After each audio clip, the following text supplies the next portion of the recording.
It was a normal Thursday evening in the winter of 2023. At my family's house in a quiet residential area in the suburbs of Albany, New York. After a long and tiring day at work, I, Emily Carter, whose name has been changed, a simple girl, just wanted to go home, relax a bit, and not have to think about anything. When I got home, my parents and siblings were downstairs.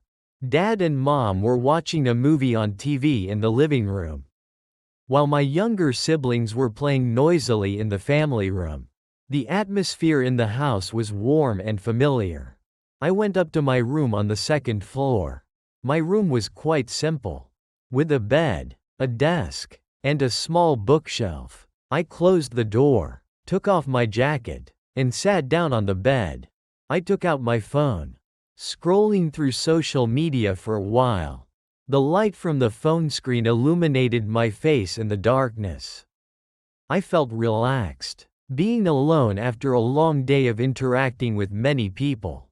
Downstairs, I could still hear the TV echoing and the sounds of my younger siblings laughing and shouting. Those sounds were familiar and gave me a sense of safety. Being surrounded by family, I lay stretched out on the bed, continuing to scroll on my phone. I checked emails, read the news, watched short videos. Time passed peacefully. As I was watching an entertainment video, my phone screen suddenly changed to an incoming call. There was a phone number calling me. I looked at the caller ID on the screen. The name displayed was Aunt Sarah. I froze. My hand gripped the phone tightly. Aunt Sarah was my father's sister. She had passed away 3 years ago from a serious illness.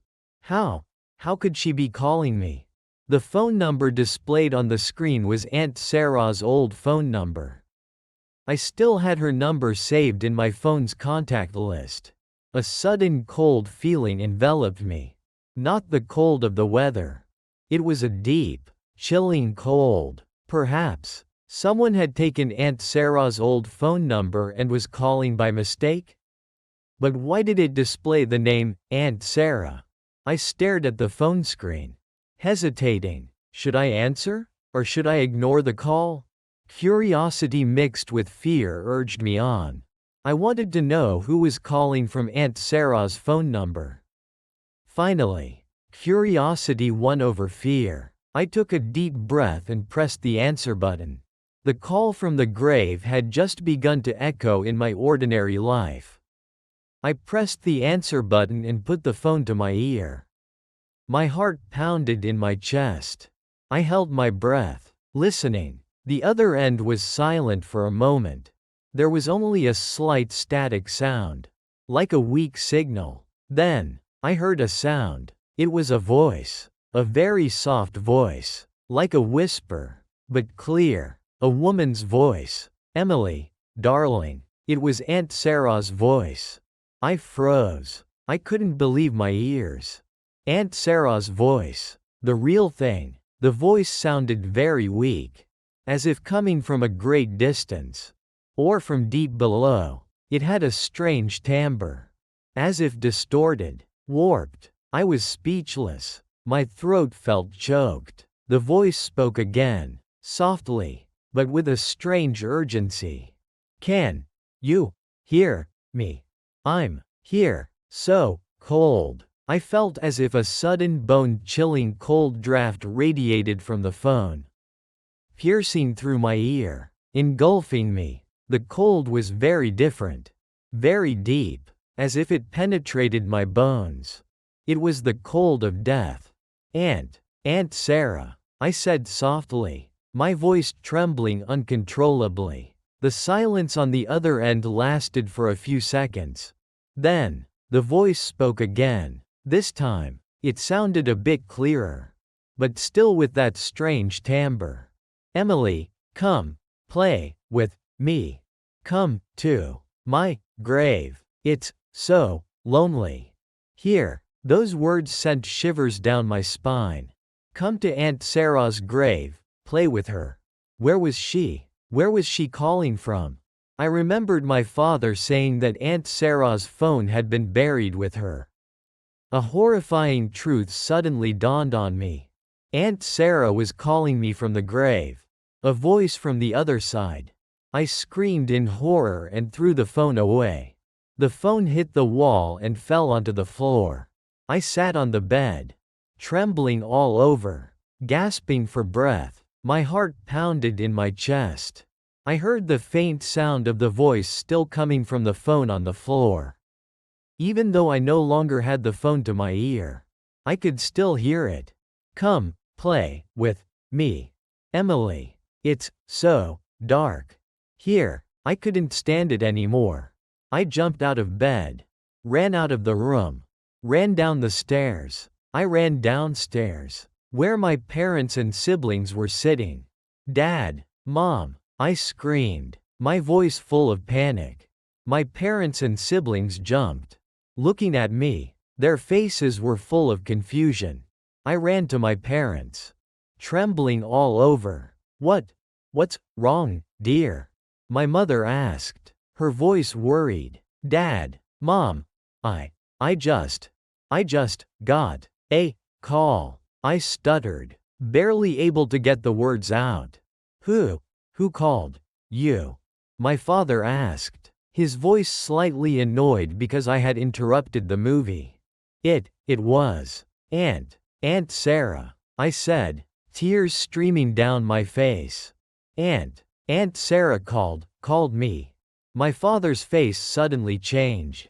He looked at me, puzzled. Then his face turned to horror. The invitation from the grave had been given, and I was the first to hear it. My normal life had been shattered by a voice from the other side.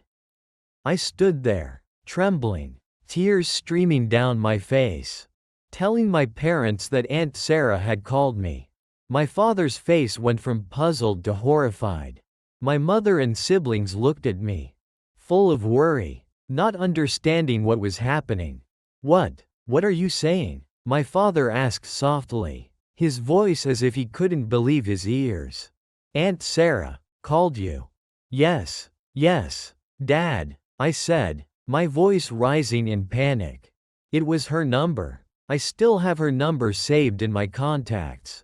My father stared at me, his face pale. He turned to look at my mother, then back at me. It's impossible, my father muttered, as if talking to himself. It's impossible. I heard her voice. She talked to me, I said, trying to make them believe me. She said for me to come to her grave to play with her, that it's cold, lonely there. My mother reached out and hugged me. Calm down, darling, she said softly. Are you sure you're not mistaken? Maybe someone used a fake number? No, it wasn't, I said, definitively. It was her voice. I'm sure it was her voice. My father still sat there, motionless, his face full of thought. And then, horror was clearly reflected on his face again. He slowly spoke, his voice soft, like a terrifying confession. The phone, with that phone number. I looked at my father. Waiting, was buried with your aunt 3 years ago. Those words were like a splash of cold water on my face. I froze. My mother let out a small gasp. The phone was buried with Aunt Sarah. The phone number I just received a call from was beneath the ground, along with Aunt Sarah's body. So, who called me? Whose voice did I hear? A horrifying, supernatural truth, beyond comprehension, suddenly became clear. That call was from the real Aunt Sarah. From her spirit, phone beneath the ground. I looked at my father. Tears streaming out again. My father also looked at me, his eyes full of fear and confusion. But why? My mother asked softly, her voice trembling. Why would she call? We had no answers. Only fear enveloped the entire family. My younger siblings, not understanding what was happening, just sat there looking at us, their faces full of confusion. The cozy living room suddenly became eerily cold. The phone beneath the ground had contacted me. What was the reason for this call? What did she want? Why did she call me? Not mom or dad? The horrifying truth from my father confirmed that the call was real. And it came from the other side. We knew that my family's life would never be normal again. After the horrifying night with the call from my deceased aunt, my whole family was shocked and scared.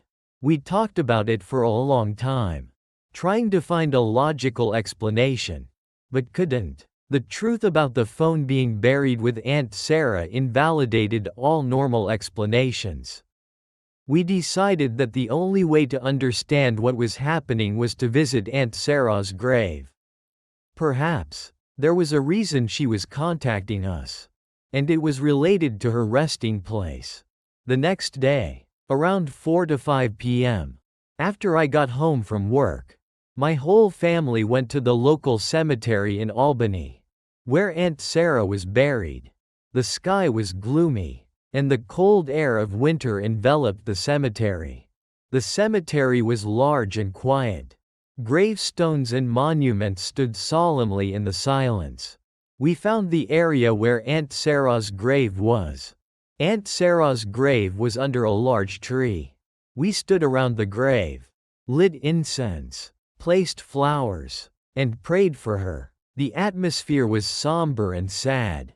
As I was standing there, looking at Aunt Sarah's gravestone, I suddenly felt as if someone was looking at me.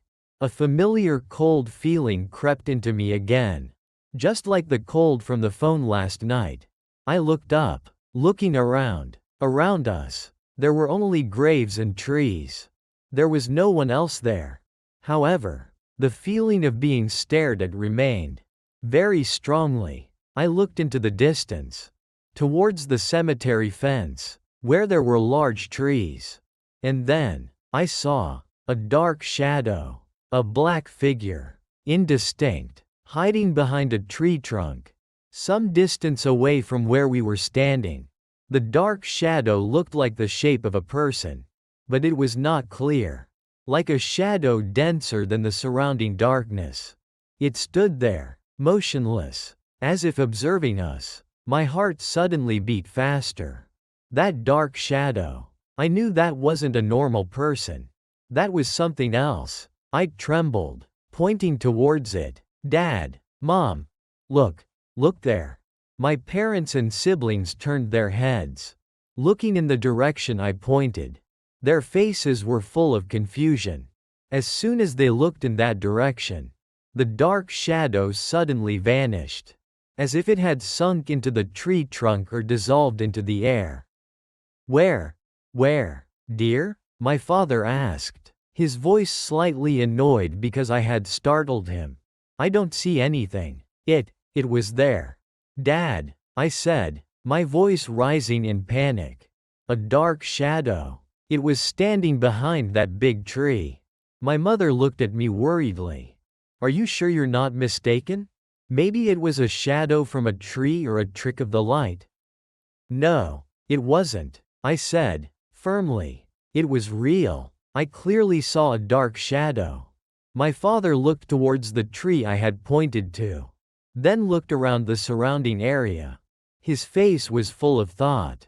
And then, his face suddenly changed. He looked towards another tree trunk a little further away, much farther from where we were standing. He stared at it for a few seconds. His face was pale. My mother and I looked in the direction my father was looking, but we didn't see anything. However, I felt a cold draft engulf me again. My father slowly turned back to look at us, his eyes full of fear. Let's go, my father said softly, his voice tense. Right now. But did you see something? My mother asked, her voice trembling. My father didn't answer my mother. He just looked at us, his face full of worry for the safety of the whole family. We shouldn't stay here for another minute, my father said, his voice firm. Let's go home now. Shadow figure among the graves. I knew that my father had also seen something. Or he had sensed something evil was there. The strange grave visit had turned into a terrifying experience. And I knew that the call from the grave wasn't just an isolated incident. My father firmly insisted that the whole family leave the cemetery immediately after he saw, or sensed, the second dark shadow. He didn't explain much, only saying that we shouldn't stay there. We quickly gathered our things and headed towards the cemetery gate. Although we were out of the area of Aunt Sarah's grave, I still felt watched. I occasionally turned back to look towards the distant tree trunks, where I had seen the first dark shadow.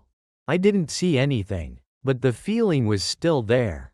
Very strong. My father walked fastest, constantly looking around, his face full of worry. My mother held the children tightly, staying close to my father. The atmosphere in the cemetery became heavier and gloomier. It seemed the presence of the dark shadow or something evil had made the whole place more terrifying. As we walked towards the gate, I suddenly felt as if the graves around us were coming alive. There was no sound, but I felt as if trapped spirits were staring at us from beneath the ground. The wind blowing through the treetops sounded like faint whispering. We walked faster, trying to get out of the cemetery as soon as possible. As we approached the gate, I suddenly saw something else. Right next to the cemetery gate, near the asphalt road, a blurry dark shadow appeared again. The dark shadow stood there, motionless, like a column of black smoke denser than the darkness. It had no clear shape, but I felt as if it was looking straight at us. I froze. The dark shadow, it had followed us here. "Dad," I whispered, my voice choked in my throat. My father also saw it. His face was pale. The dark shadow didn't sink into the tree this time. It just stood there, like a silent threat. I felt as if countless invisible eyes were staring at us from inside that dark shadow. Cold, emotionless eyes, full of hatred. That wasn't Aunt Sarah's spirit. This dark shadow was something else. Something much more evil. It was something that had been following Aunt Sarah. Or something that was trapping her spirit. My father quickly pulled me, my mother, and my siblings through the cemetery gate. He walked very fast, without looking back, even though we were out of the cemetery and on the asphalt road. I still felt the eyes from the darkness watching us. The lurking danger wasn't just in the cemetery. It could follow us. We walked faster, trying to get out of the cemetery area as soon as possible. I looked back one last time. The dark shadow was still standing there, right next to the cemetery gate. In the darkness, it didn't move. It just stood there, staring at us. Eyes from the darkness were a warning that we had entered a dangerous place. And we had stirred up something evil. I knew that this strange grave visit was not the end. The call from the grave and the dark shadow at the cemetery were signs that a greater danger was lurking over my family. We escaped the cemetery and returned home safely. But the fear and the haunting did not. My entire family was shaken by what had happened.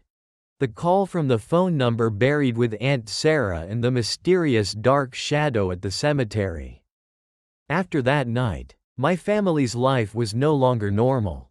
We lived in constant anxiety and vigilance. Every strange noise at night, every shadow flitting at the edge of our vision made us jump. We tried to find out more about the dark shadow that my father and I had seen.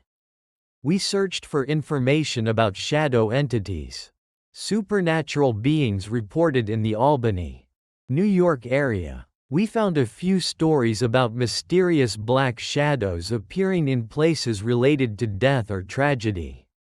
People said these dark shadows were evil entities, that they clung to suffering or trapped spirits, or that they were guardians of something evil. This information sent shivers down our spines. The dark shadow we saw at the cemetery seemed to be one of those entities. Perhaps it was related to Aunt Sarah. We talked more deeply with my father about Aunt Sarah. My father said that before she passed away, Aunt Sarah went through a very difficult time with her illness. She was in great pain, desperate, and sometimes had strange behaviors. Perhaps, in her deepest suffering, Aunt Sarah had inadvertently attracted something evil? Or perhaps, her spirit had been followed by something even before she died? The terrifying truth about Aunt Sarah might be related to why she contacted us and why the dark shadow appeared at the cemetery. We lived in constant fear. The call from the grave and the dark shadow at the cemetery were a warning that something evil was interested in my family. And it might be connected to Aunt Sarah. We didn't dare to go to the cemetery alone anymore. My father installed extra security systems around the house. We tried not to talk about this with outsiders, for fear that they wouldn't believe us or would think we were crazy. The legacy of darkness is a life full of fear and haunting. We knew that Aunt Sarah's spirit was likely still trapped or controlled by something evil. And that dark shadow was still out there somewhere, perhaps still watching us. The call from the grave was the beginning. The dark shadow at the cemetery was the evidence. And living in fear is the legacy. We didn't know if this danger would ever disappear. We only knew that we had to live with it. The terrifying truth about Aunt Sarah and the connection to darkness will forever be the haunting secret of my family. If you enjoyed these true horror stories, or stories based on accounts and unexplained mysteries, like this, don't forget to hit the subscribe button on the channel to follow our latest videos. We will bring you more terrifying and haunting stories. Thank you for listening.